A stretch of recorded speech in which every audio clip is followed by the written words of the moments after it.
Welcome back to my channel students. हमने अपनी पिछली वीडियो में price elasticity of demand discuss किया था। आज की वीडियो में हम degrees of price elasticity of demand करेंगे और इस वीडियो को आप ध्यान से समझना क्योंकि ये बहुत ही इंपॉर्टेंट टॉपिक है। तो स्टार्ट करें। अब आगे हमारा टॉपिक आता है डिग्रीज ऑफ इलास्टिसिटीज ऑफ डिमांड। ये भी बहुत इंपॉर्टेंट टॉपिक है,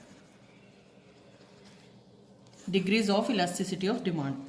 तो इसमें हमारा फर्स्ट आता है यूनिटरी इलास्टिक डिमांड। ठीक है, इसमें हम लोग करेंगे, देखिए, if percentage change in quantity demand is equal to percentage change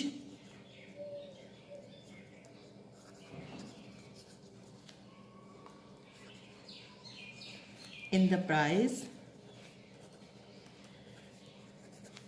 of the commodity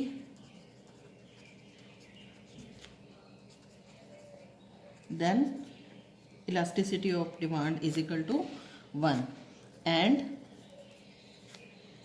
the result is known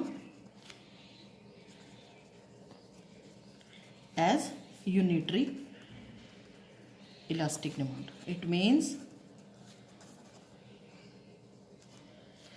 price में जितने परसेंट चेंज हुआ है उतना ही परसेंट चेंज हमारी क्वांटिटी डिमांड में होगा। तो इट मीन्स ये यूनिटरी इलास्टिक डिमांड है। जैसे प्राइस और क्वांटिटी डिमांड,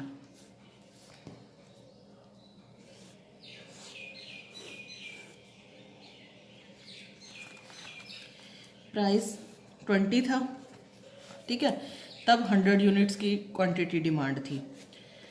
प्राइस कम हो गया, 20 से 10 रुपए पे आ गया, तो क्वांटिटी डिमांड 100 से 150 हो गई।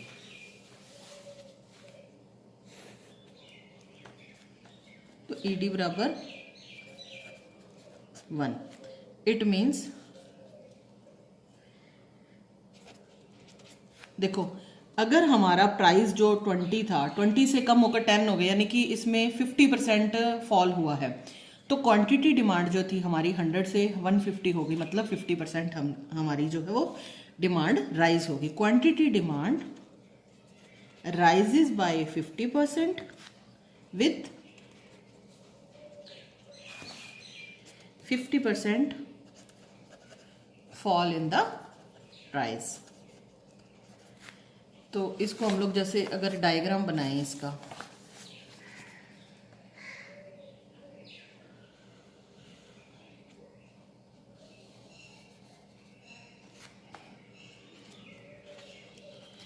ओ एक्स वाई, एक्स एक्सिस पर हमारी है क्वांटिटी डिमांड, वाई एक्सिस पर आएंगे प्राइस, ठीक है। और डिमांड कर्व हमारा बनेगा ऐसा।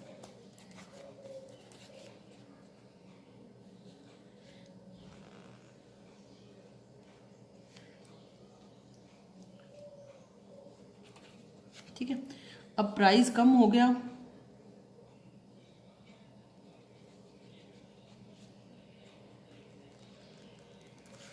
P से P1 हो गया प्राइस, तो हमारी जो क्वांटिटी डिमांड है Q से Q1 हो गई है। ये देखिए, जितना कम हुआ है प्राइस उतनी ही मात्रा में हमारी क्वांटिटी डिमांड जो है कम हो गई। It means elasticity of demand is equal to 1। Next हमारा आता है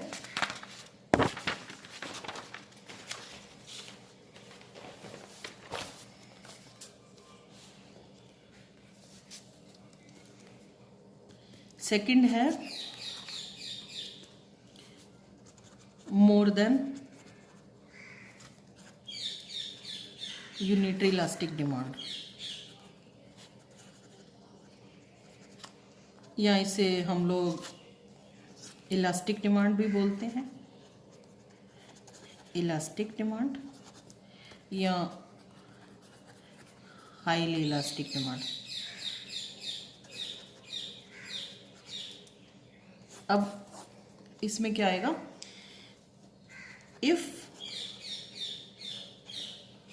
percentage change in quantity demand more than unitary elastic demand है ना, if percentage change in quantity demand more than the percentage change in price of the commodity, then ED is greater than 1 and the result is known as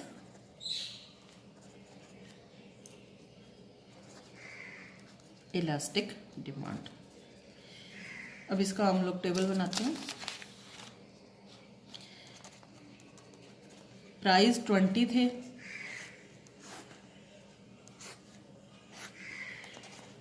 demand हमारी 100 थी, ठीक है, कोई भी commodity की, उस कमोडिटी की प्राइस 20 से 10 हो गई, कम हो गई,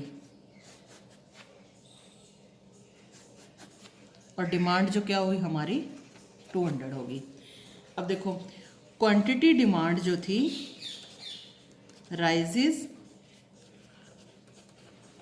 बाय 100%, 100 से 200 होगी तो 100% होगी, बाय टू 50% फॉल, 20 से कीमत जो है आधी होकर 10 हो गई थी, by two 50% fall in price. तो ये हमारा क्या हुआ, elasticity of demand greater than 1। अब इसका हम लोग बनाएंगे डायग्राम।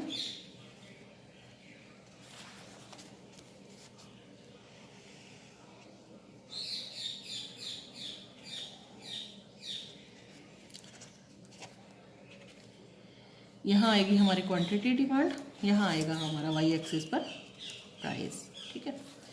और इसका जो कर्व बनेगा डीडी कर्व थोड़ा ऐसे बनेगा,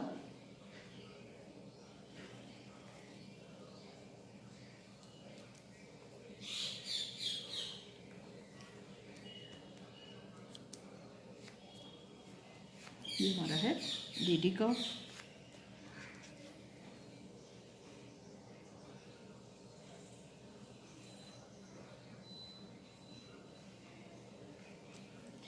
ये है हमारा प्राइस, ये है हमारी क्वांटिटी, ठीक है। इस प्राइस पर इतनी क्वांटिटी की डिमांड हो रही है। अब प्राइस कम हो गया 50%,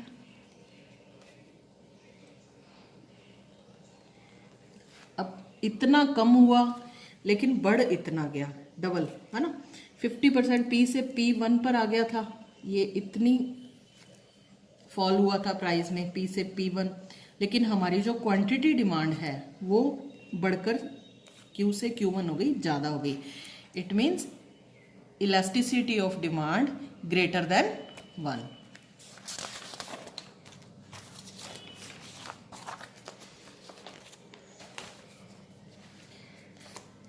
इसमें थर्ड आता है less than unitary elastic demand.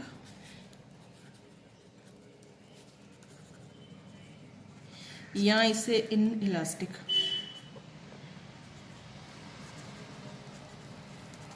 Demand भी बोल सकते हैं हम लोग, ठीक है।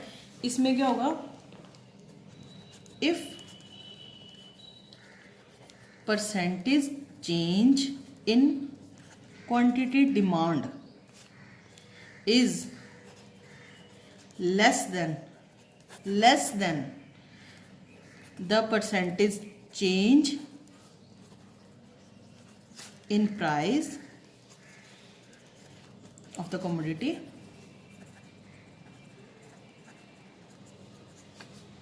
then ED less than 1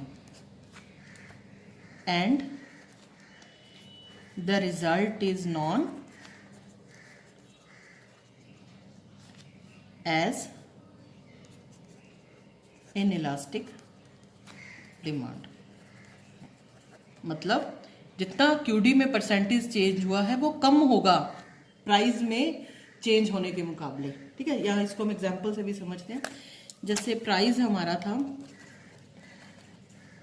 किसी कमोडिटी के लिए, प्राइस जब 20 था तब हम लोग डिमांड कितनी कर रहे थे, 100 यूनिट्स की। ठीक है, प्राइस हमारा हो गया आधा, 50%, 20 से 10 रुपीज़ पे आ गया और डिमांड हमारी हो गई 100 से 120। अब देखो, जैसे quantity demand rises by just 20%, 100 से 120 हो गई, तो क्वांटिटी डिमांड कितनी राइज हुई, quantity demand rises by just 20%, है ना, due to 50% fall in the price. तो इसका जो बनेगा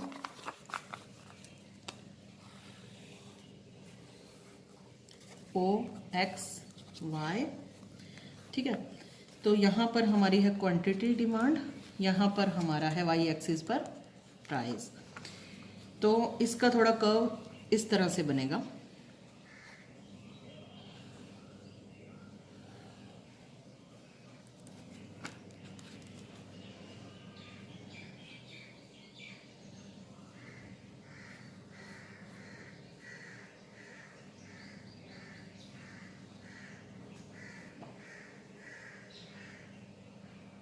प्राइस में ज़्यादा कमी हुई,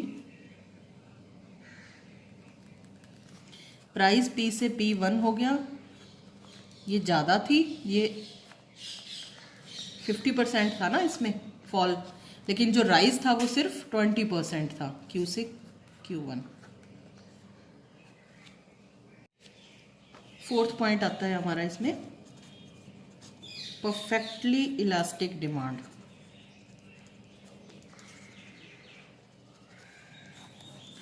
इसमें क्या होगा, if quantity demand changes and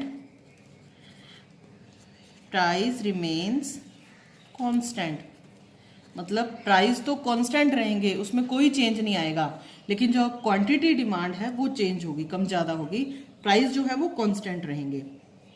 then elasticity of demand is equal to infinity and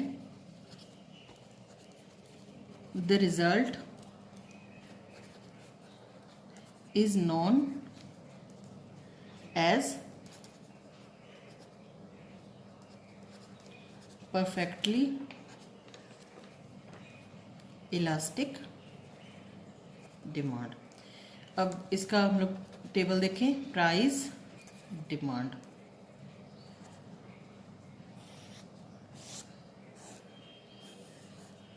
price था 30 किसी कमोडिटी का, डिमांड थी 100। ठीक है, अब 100 से 200 होगी डिमांड कमोडिटी की, 200 से 300 भी हो गई, लेकिन जो प्राइस हैं वो क्या रहेंगे, कांस्टेंट 30 रुपीज़ ही रहेंगे। जो क्वांटिटी डिमांड है वो चाहे कम हो या ज़्यादा हो, लेकिन जो प्राइस है वो कांस्टेंट रहेंगे। इसका जो हमारा कर्व बनेगा, डिमांड कर्व जो बनेगा वो भी हॉरिजॉन्टल बनेगा, ऐसे OXY। ठीक है, यहाँ पर आएगा हमारा क्वांटिटी डिमांड, यहाँ पर आएंगे प्राइस। अब प्राइस तो हमारे कांस्टेंट रहेंगे। ठीक है, इस पॉइंट पर, इस प्राइस पर इतनी क्वांटिटी डिमांड की जाती थी। अब क्वांटिटी डिमांड Q से Q2 हो गई, बढ़ गई, या कम हो गई, Q से Q1 हो गई, लेकिन जो प्राइस है वो हमारे सेम रहेंगे, कांस्टेंट रहेंगे, उसमें कोई चेंजेस नहीं होंगे। तो ये हो गया हमारा परफेक्टली इलास्टिक डिमांड। यहाँ पर क्या होगा, elasticity of demand is equal to infinity. Fifth point is perfectly inelastic demand.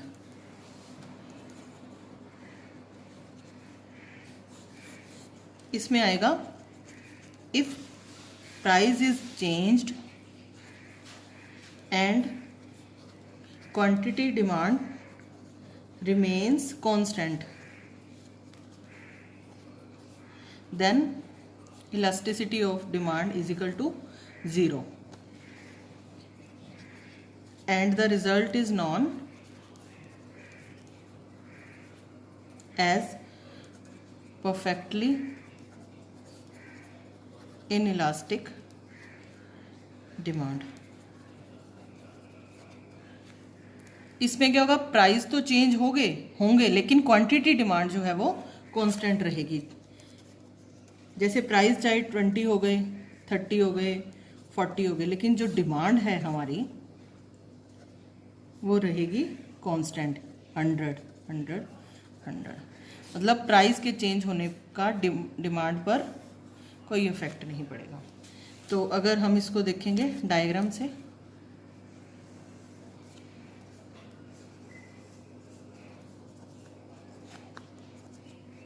Quantity demand x axis पर और प्राइस आएंगे वाई एक्सिस पर।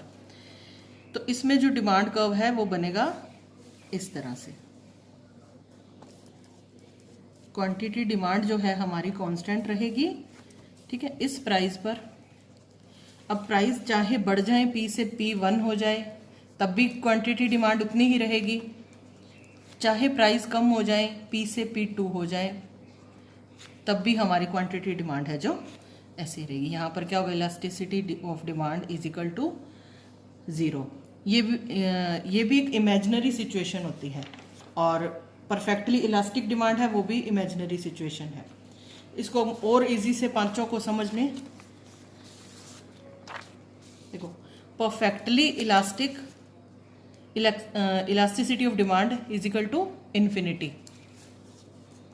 Infinite demand at same price, अभी डिस्कस किया हमने। सेकंड इसमें आता है परफेक्टली इन इलास्टिक, जिसमें इलास्टिसिटी ऑफ डिमांड 0 है, यानी same demand at all prices. Perfectly inelastic, same demand at all prices. Third आती है हाईली इलास्टिक, यानी कि elasticity of demand greater than 1। इसमें क्या होगा, percentage change in demand greater then percentage change in price. Less elastic, इसमें आएगा elasticity of demand less than 1, यानी जो परसेंटेज चेंज है डिमांड में वो लेस देन है परसेंटेज चेंज इन प्राइस। और लास्ट है यूनिटरी इलास्टिक, इसमें क्या होगा, elasticity of demand is equal to 1, यानी percentage change in demand is equal to percentage change in price. तो यहाँ हमारे ये चीज़ फिनिश होती है।